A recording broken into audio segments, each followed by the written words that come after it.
WhatsApp guys, আসসালামু আলাইকুম। নতুন একটা ভিডিও নিয়ে আসলাম। আপনারা সবাই কেমন আছেন জানাইবেন। আলহামদুলিল্লাহ আমি ভালো আছি।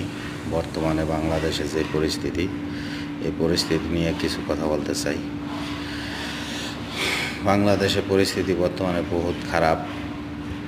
আপনারা সাধারণ জনগণ ভাই বেড়াদার যারা আছেন সবাই, আমি একটা রিকোয়েস্টই করব, আপনারা হুজুর গোয়াতে ক্ষমতাটা উড়িয়ে দেন। আপনারা যদি হুজুর গোয়াতে ক্ষমতাটা উড়িয়ে দেন, দেশটা ভালো চলবো। আমারে অনেকে খারাপ বলবেন, এটা আমি জানি, ঠিক আছে, কিন্তু খারাপ বললেও কিছু করার নেই। কারণ দেশ যদি সাধারণ মানুষের কাছে উঠে দেন, হুজুর যার ভেতর আল্লাহর এলেম নাই, হেরা দেশ জীবনও ভালো চালাইব না।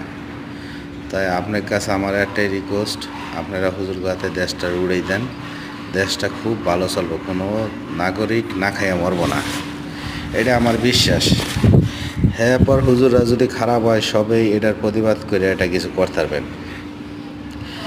এই বিএনপিও ভালো কিছু করব না দেশের জন্য, আওয়ামী লীগও করব না। তাই আপনার কাছে আমার একটাই দাবি, আপনারা সবাই একটু চেষ্টা করেন ভালো কিছু, দেশে ভালো কিছু হওয়ার জন্য, দেশে উন্নত যে নয় এই করেন, এই চেষ্টাটা করেন।